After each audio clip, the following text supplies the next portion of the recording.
This is a production of Cornell University. Well, good afternoon. It's a pleasure to be here. Every time I talk about my mom and my dad, I make sure that my mom gets first place, because in an ad she said I was mentioned first and my name was in bold. So even though she's passed.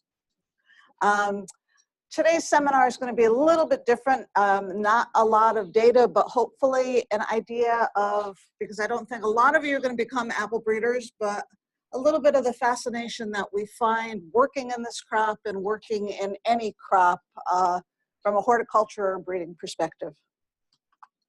So I'm very blessed, and today I am not going to be able to acknowledge everyone that's been a part of this. It really does take a village, and I've benefited from my predecessors, Dr. Roger Way and Bob Lamb. When I came in 1985, I knew very little about apples. I knew enough to be dangerous, and they graciously let me be the expert. And not only that, they welcomed me into their home, and I hope that I can be as gracious when I retire, but despite rumors, not happening for a while. Okay, I'm going to acknowledge in the front and the back because I know I'm going to forget people. So first and foremost, I've been blessed to have an amazing research support specialist in Kevin Maloney, and also David Terry before Kevin. Many colleagues, past and present, in horticulture, entomology, plant pathology, food science, Boyce Thompson, USDA. We have an amazing farm and field crew. We couldn't do our research without them. I have 73 plus acres, 33 acres of seedlings, and we have to take care of all of them. Amazing students, including some in the room, and some are scholars, and we benefit greatly from Cornell Cooperative Extension. So today's talk, as I said, I'd like to give a brief overview, and I want to convey the fun in research and breeding. I am blessed because I have one of the best jobs that I can think of. You can discover and study, and there's always questions, and there's more questions than there are answers. In this arena especially, you're able to create something that's never been created before. So you are seeing fruit for the first time that no one's tasted, no one's experienced, and sometimes it's amazing, and other times it's not. But either way, you learn a lot about it. I got my PhD in genetics because I worked for a very renowned plant breeder, Fred Huff, and he showed me miles of seedlings, and he said, "See this cross? It didn't work." And I was like, what a waste. I'm going to go and I'm going to become a geneticist, and that's not going to happen to me. Ha! You can know a lot about genetics, but there's always something that gets in the way. And then the other fact is apples are incredibly diverse. I could not, my apologies to those in the room, I could not work on wheat or a commodity crop. I need it to be different. And apples are far from uniform. And so I'm going to share some of that diversity. Also, apples bring out the fanatics. So one of our showcases used to make an apple map of New York State with apples. Now, I'm going to have a showcase a week from now. We're not having that. It takes a lot of work. The other artwork is in Sweden. They have a festival where they put apples on nails and they make these huge, beautiful displays.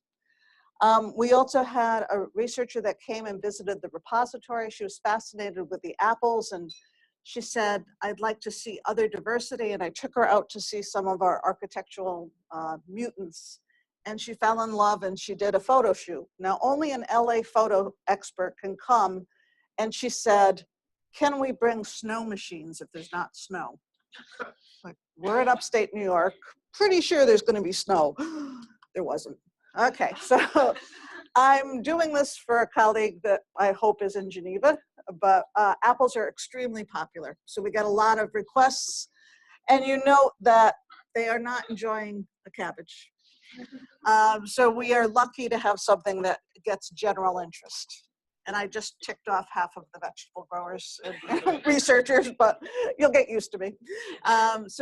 Apple doesn't have, we get into a lot of trouble because there's not a consensus, there's a fight over the progenitors. So you know you're in trouble when you can't even agree on a name for cultivated apple.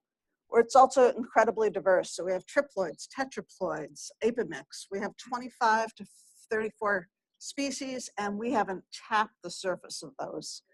We have an incompatibility system, and we have inbreeding depression. So that means when I want to incorporate a gene, I have to back cross it to something different. And then the plus is that it's clonally propagated. So when I find something, I can fix it. Now, one thing that I learned and would be helpful, any of you students, if you can take a course on communicating science to lay audiences, I'd strongly recommend it, because one of the best examples, and how many of you have read The Botany of Desire? Okay. That book brought the attention to the germplasm collection because it was written in a way that it resonated with people. We had people come on motorcycle across country to see the Kazakh forest. And I was like, don't you think you would have called ahead to see if that's allowed? But it showed the power of writing something from a lay perspective. And that is what we're trying to do in communication. So I'm very fortunate that the USDA repository has over 2,000 to 3,000 selections that I can use. So the government pays for them, which is an example of government funding that I really like. I don't have to pay for it then. And Dr. Ganyuan Zhang and Dr. Thomas Chow are involved. And I also have a graduate student that is in the Pathways program. So he got a PhD with me and Ganyuan, and then we'll go on to work at the repository. And more about him later. When I came and started in Apple in 1994, this was the list of genes that we knew. You do a Google search now on Apple genes and you're just blown away, many of which were reported by people like Lelang and Greg and others that, you know, we're starting to understand this. So we've come an amazingly long way. One of the breakthroughs was the publishing of the Apple genome from Golden Delicious. There's 54,000 genes, more than a chicken. How's that for? I'm gonna let you win the Jeopardy category for apples. And this really helped us in terms of discovering new genes. And then recently, Dr. Fay's lab at BTI followed and resequenced many things to look at the history of apple and how the evolution of fruit size happened. So if you get a chance to read this paper, I'd strongly recommend it. Now, a lot of breeders, especially when they start out, aren't going to do interspecific hybrids because they're going to do a cross and they want to get a variety. They don't want to go back that far and work with something that's very small. But when we started doing some interspecific hybrids to work on Ben Orchesky's progeny, we found that a normal apple seedling just grows like a stick. When you use an interspecific hybrid, we got 21 laterals, which we don't see. And we also get small laterals also. So the greenhouse crew were going by and they said, talk about hybrid vigor. And so if you could see it, we had trees that were growing like vines. And this shows the great potential that we have if we want to tap it. I'm a member of Rosebreed, which is marker-assisted breeding. It's a SCRI, similar to Bruce's Vitis Gen. We were all the three major apple breeding programs, Minnesota, Washington, and New York, were all in the room. And a grower commented that if a bomb blew out, there goes apple breeding in the US. So, you know, unlike areas like Japan, where there's 21 apple breeders, we used to have an apple breeding program for every state. That probably wasn't necessary, but now, fortunately, we're all good friends and we share germplasm and we share the data so that we can get more markers. And we have a great advisory panel with the industry. So first and foremost, apples need to satisfy consumers. And so we know with consumers, the most important attributes are crispness, crunch, texture, flavor. Flavor being a little bit less important, juiciness, sugar, and acid. However, they have to be consistent because when you eat a bad apple, you remember it as worse than it was. And when you eat a good apple, you remember it as better than it was. So you're kind of stuck because you're saying, this isn't as good as the last one, or I think I'm switching to bananas. So we need to make sure that we keep on having them be consistent, whether they're grown in Washington, Germany, or here. And we're identifying markers to help us with that consistency.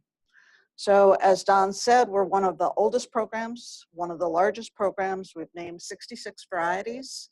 We integrate breeding, genetics, and genomics. We are very much multidisciplinary. As I said, I can't acknowledge half the people that we've benefited from. And Cornell Cooperative Extension is key to getting our information out. So we do controlled hybridization. And this is a great job for graduate students, right, Ben? Taking out pollen is a lovely thing to do while you watch TV. So we take a lot of pollen out every year. We have to get to the blossoms before bees do because they're going to bring unwanted pollen. And I learned, and anybody that's heard me lecture before, I got in trouble because my new husband at the time and I went out, and I had been working in the field all day. And he said, you look really tired. I said, yeah, I've been emasculating all day. And he said, please don't say that in public. So I still do. So we make crosses. And then this is the beauty of it. Anybody that has kids, you know the diversity that you see. But I get to have kids, thousands of them. And if I don't like a particular mother, I can make her a father. And I can create promiscuity in the orchard and just go wild with different combinations, and it's fun. So crosses and families. I hate the Triscuit commercial where the lady says she's not genetically modified. So we know we're proponents of biotechnology, but we also get grief about our new varieties, about frankenfood. So yes, our apples have been genetically modified, but they are not genetically modified organisms. So they don't have genes outside of apple. So I give the example of my children. You pick two parents and you want the offspring to be different and you want the offspring to be better. And with children, you sometimes get that and sometimes you don't. We got double doses of stubbornness in these two. But the apple progenies, you don't want them to be the same. And because apple is so diverse, that makes it easier. So then, as I said, you find something promising. And the sad part is sometimes you'll see a seedling and it has two fruits. And Kevin and I will eat it and go, oh my God, those were amazing. And then you have to wait a year and hope that it fruits again. But sometimes you'll find a very promising seedling. And then we clonally propagate by budding. So we take a bud from that tree. We can make hundreds of copies. We're fortunate at Geneva to have somebody that works in the bottom part of the plant, the rootstock, Gennaro Fazio. He gets as excited about the root system as I do about the top. And I really think that we need to start looking at the interaction between stock and scion, because there's so much that could be learned about that. So Cornell varieties that we're best known for, Cortland is now an heirloom, being over 100 years old. McCowan's getting close, Empire and Jonagold. And I knew we were onto something when we were asked to go to New York Farm Day in the Senate. And Shawam, my student at the time, went with me. And we were showing apple samples. And we were competing against fresh oysters and wine and hors d'oeuvres, and we're like, oh, this is going to be a long night. And a staffer came over and she ate this apple and she screamed, get out of here. And she starts calling staffers over to try these apples. And we're like, okay, well, this is looking promising. And one of them was Snapdragon. Little industry overview, if you don't know it, we have 674 apple growers. We're second in the nation. McIntosh is still our #1 variety. And then our growers were finding they couldn't get access to a lot of the club varieties like Pink Lady or Jazz or Pacific Rose. So we knew that with Snapdragon and Ruby Frost, we had two apples that were good enough to be clubs, but we needed an organization to foster it. We didn't want to give it to one grower. So we were looking for an organization that didn't exist. And this is where I thank my industry, because all these men and women have full-time jobs producing apples, packing apples, studying them. Susan, can you define what you mean by club? Thank you. Yes. So club means that it's managed so a certain number of growers can join. In our case, it was every grower in New York had the opportunity. We spend money in marketing, we set quality standards, and it is both patented and trademarked. And then anybody else has to be sub-licensed.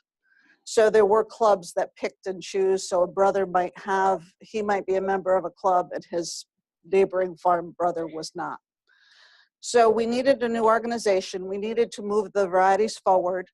Empire in Jonagold took forever. Can take 40 years before a variety becomes popular because a grower is not going to take the chance on growing a lot of this variety unless he knows it has a home.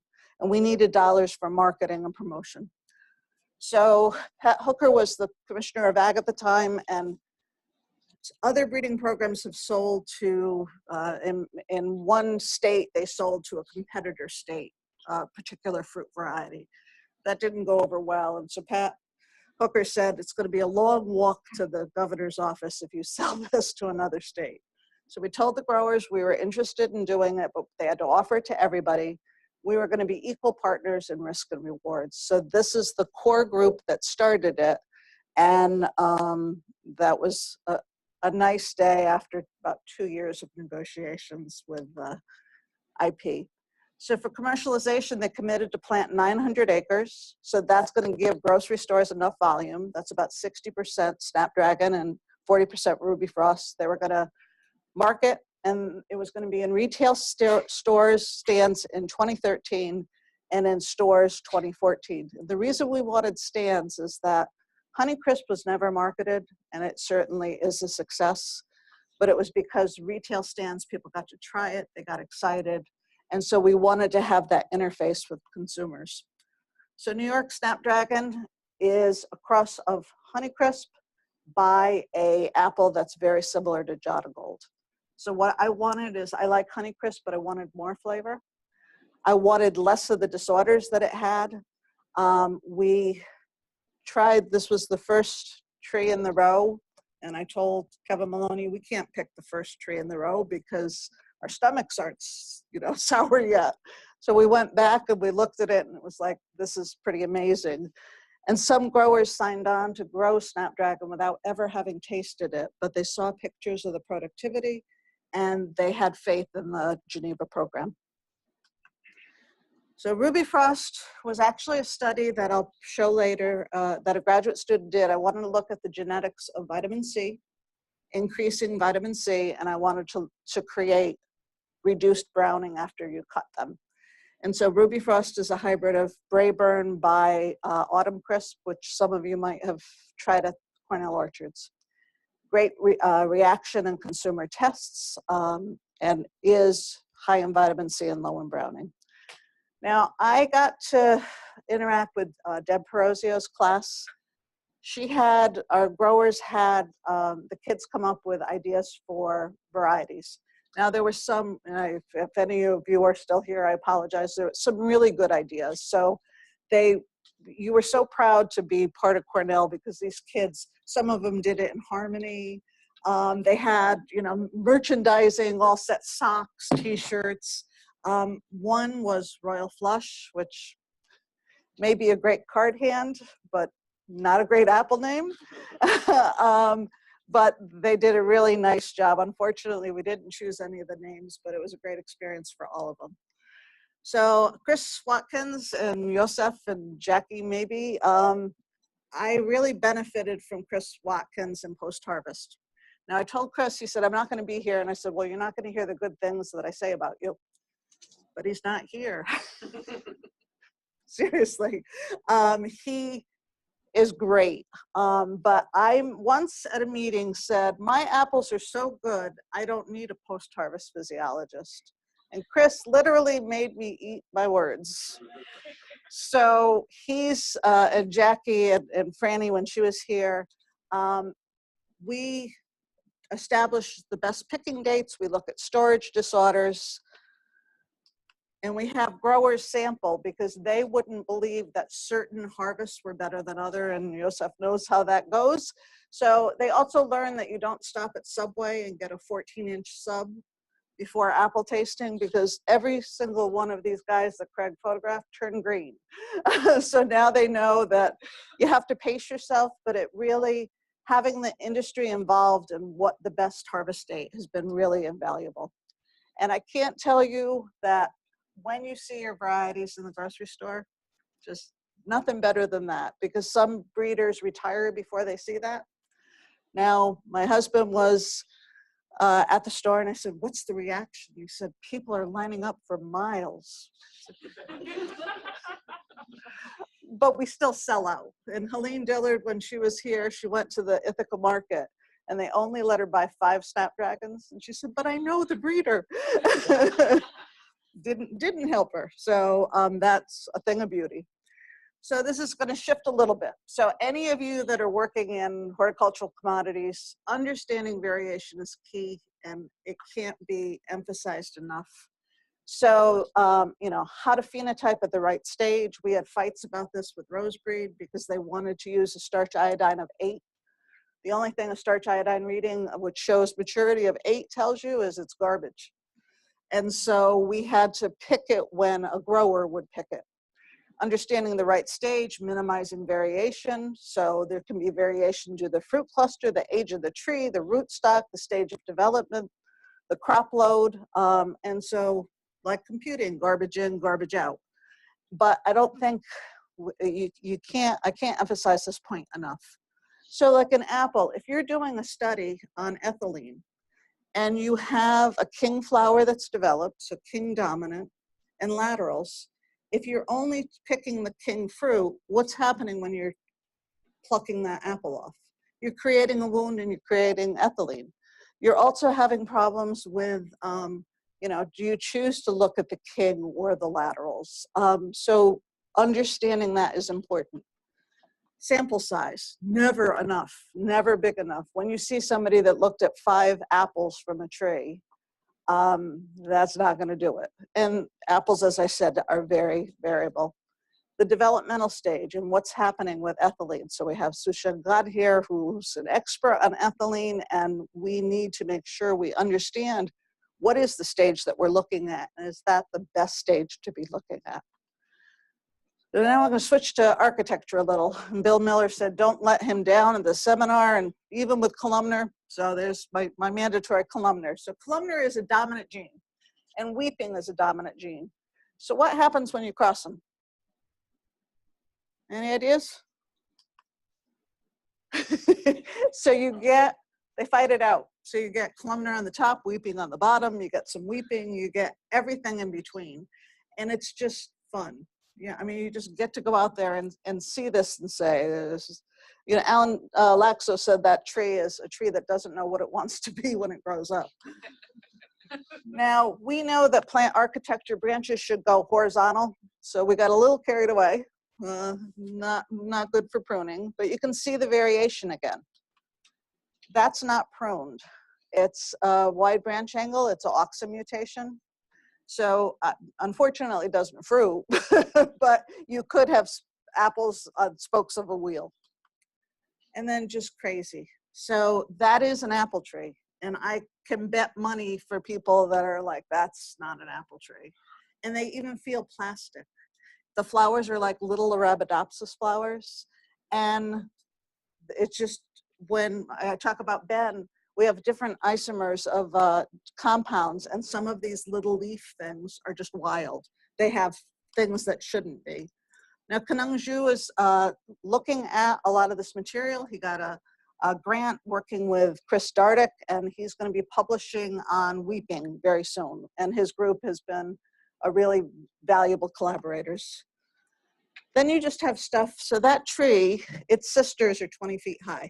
So what makes it have all that growth condensed? And then this cross, those are sister seedlings, the same age, but one is dwarf and one isn't. So why? And that's the beauty of having graduate students.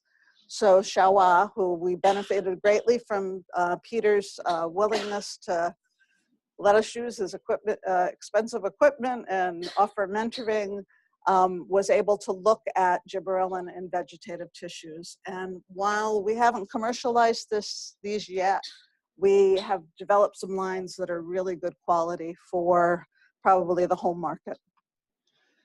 Now, when we do a lot of mapping and genetic studies, we have skewed segregation. And it's because we have things like pale green lethal.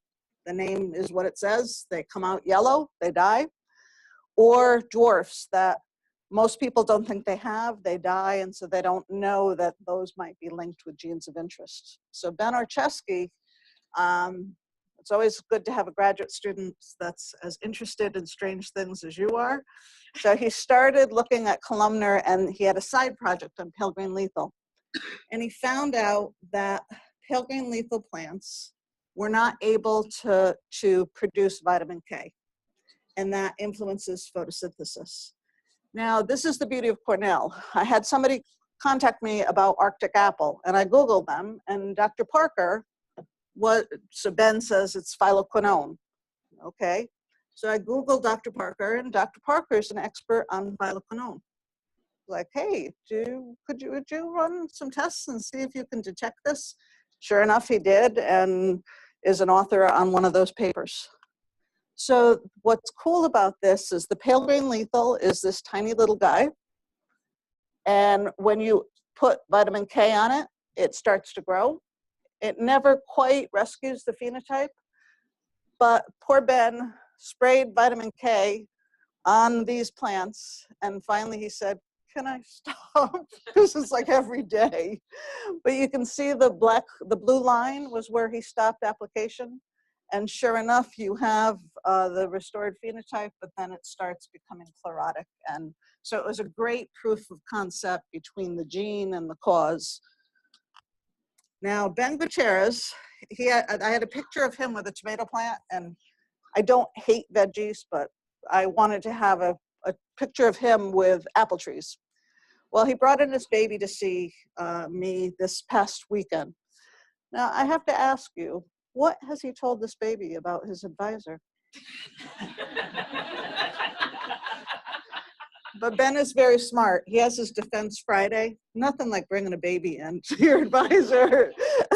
So he's giving a seminar. I'm not gonna steal his thunder about his work on dihydrochalcones, but it's really exciting. He's given his exit seminar Thursday, and if you can attend, that would be wonderful. And I'll straighten the kid out. So summer scholars, what we're able to do is we have a program at Geneva that for 8 weeks, kids come, they're juniors or seniors, and for 8 weeks, they become scientists. Now, in 8 weeks, granted, we all have other stuff to do. I can't do a research project and get a poster out of it, but every single one of these kids does. And they do amazing work. So I've been fortunate to have one every year. This is Caitlin, she's from Wisconsin. She is one of either 8 or 11 kids. She came to the station with a little suitcase, and I said, don't you have more stuff? And she said, well, I'm one of, 8 kids. We had 5 kids, a 3-year absent, and then triplets. So she's a triplet. She was really low maintenance.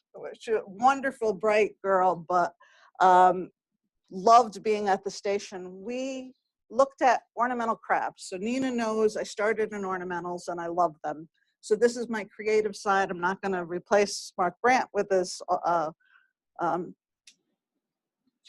Bridget, with his Alstroemeria, but these are columnar and different lobing. And so she was able to look at lobing and the genetics of that in an 8-week period. My last scholar before this year looked at fruit set and cider apples. So Greg, we're looking at, and the beauty of apple is she looked at fruit set and a Malus fusca cross that we're looking at because of tannin content for hard cider. But she gets data that she can publish because nobody's really looked at fruit set in this. Byron Rusnak was my last student, and Jeff was also a student in the Summer Scholars Program.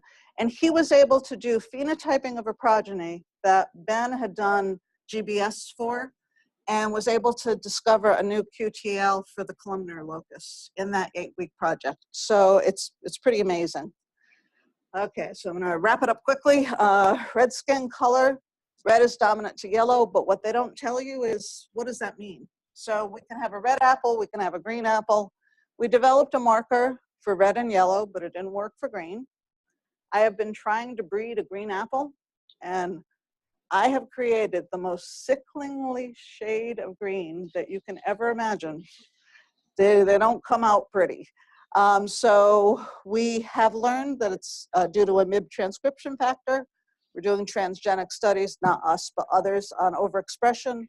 But the color pattern, whether it's striped or blushed, matters.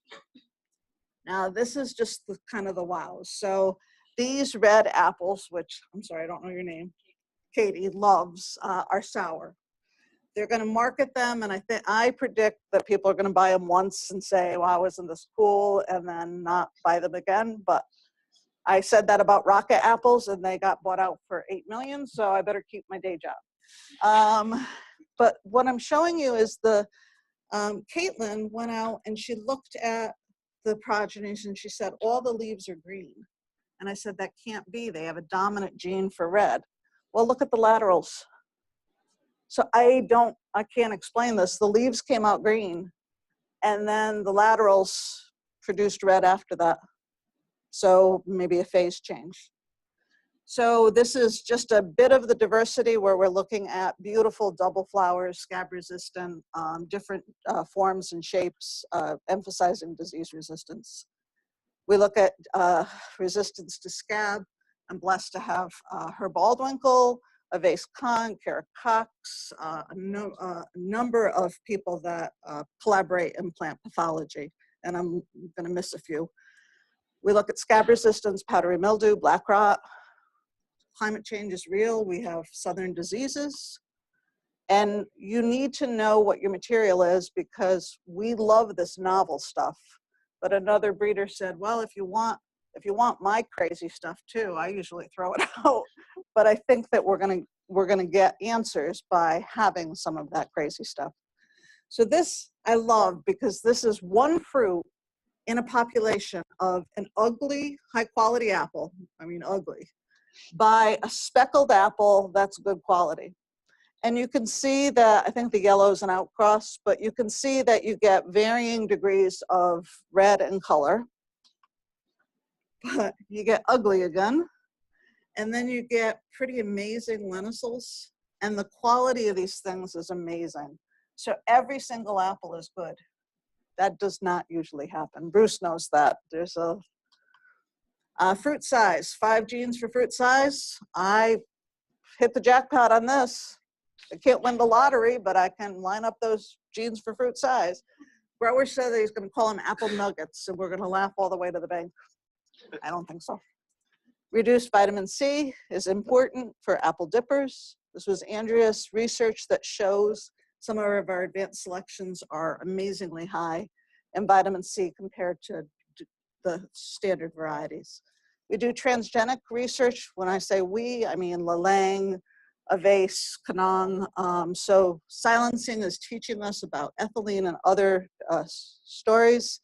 Lalang has reduced sorbitol lines, and of course there's interest in Arctic apples. Now I show this especially with Peter here. I am pro biotechnology, what it offers, but it's amazing what groups do to prey on your heart, because that's brilliant to have a baby.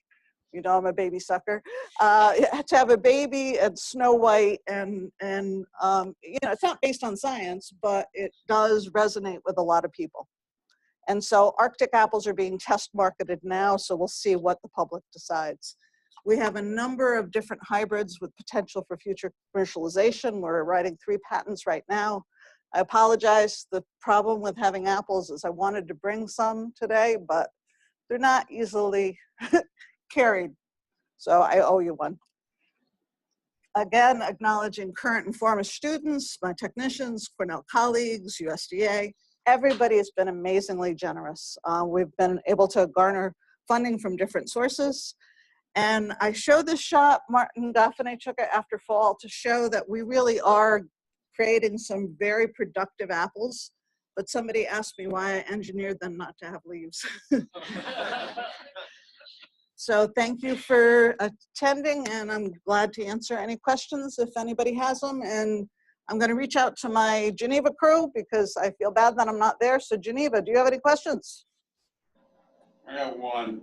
I learned from Kevin this fall that Snapdragon does not drop below in the fruit a pressure of 20, and therefore you have to decide when to pick it by the starch number.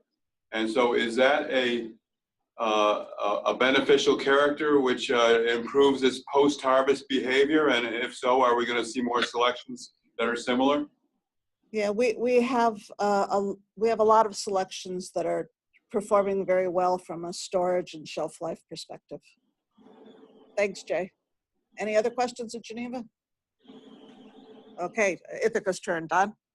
I remember many years ago, we had a researcher from Geneva, Phil Forslund, Yes. speak about the origins of apple. And in your early years of apple breeding, were you able to learn from Phil, and was that helpful to you? Phil's a wonderful person, and at that time, I was not so interested in going back in quality. So Malus subversii is the progenitor species, but it's yellow, it falls off the tree, it's pretty acid, and so I admit that I, kind of put it aside. Now we are very much embracing the use of interspecific hybrids. Phil is going to be with Herb Aldwinkle on a CBS news show on the Kazakh apples and their trip to the Center of Diversity. So I probably should have, but I didn't. Peter. Your last slide, incredible yield there. What about the strength of branches? Because I've heard hobby apple growers who say my branches break. Yeah, so that's the key is you want a branch angle to be as close as 90 degrees as possible. That's the strongest branch. Homeowners tend to have very, they're not pruning it or training it. They'll be like this, and that's weak and it'll just crack. Is that branch angle is one of the characters you look at? Yes, and also not dropping the fruit. That has its disadvantages because if fruit don't drop, when we thin them, some of the mummies stay on, and that's an avenue for further diseases. I got criticized that my apples are too firm, and I was like, that's not a criticism. I understand that people with dentures aren't going to like it, but just use a knife then. Yeah, please. Susan, does the Cornell apple rootstock with the genotype influence the performance of the variety? Does the rootstock, I'm sorry, and I apologize to the crew at Geneva because I forgot to repeat the question. So the question is if the rootstock affects the variety. Absolutely. So there are resistances in the rootstocks. It can make them bear earlier. It influences branch angle, which I thought was brilliant. There's also influences on calcium and magnesium, so the work that Lalang and Ben and others are doing. So the rootstock holds a lot of potential, and that's why I really think being able to study what gets transported and what doesn't would be hugely helpful. I didn't, sorry if I forgot or missed it during your description of the club model, but I'm curious what happens when the rest of the U.S. or the world wants to try some ruby frost or snapdragon. Like, how does dissemination of those materials work? Okay, so Hannah was asking about how does a club work? What about when other people outside of New York State want access? So one grower asked if he could buy a foot of land in New York and become a New York grower. We do have the ability to sublicense, and I think in the future, Cosmic Crisp is going to come from Washington with millions and millions of boxes. So I think we will sublicense to other states. But for international marketing, we are going to license to other countries with the caveat that they can't export into the U.S. So that protects our industry. We had a nurseryman from Belgium, and he said, we went out to dinner and he asked the waitress about Snapdragon, and she just looked at him like, what? And he said, I came all the way from Belgium to test this variety. And she said, this is where you get humbled. Sure you did. Any other questions?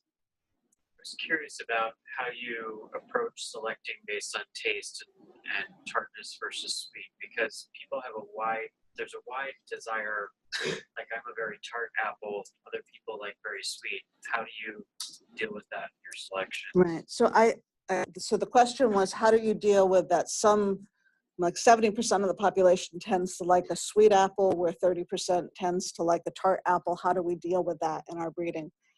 I think consumers, if they're exposed to something outside of their comfort zone, will embrace it. And so I think especially we're losing a lot of the kid market, and I think we have some robust things that children would like more than adults. So I'm selecting a wide range of things, and I'm not going for middle of the road, because that's a dangerous precedent to set. Well, you've been a great audience. Thank you very much.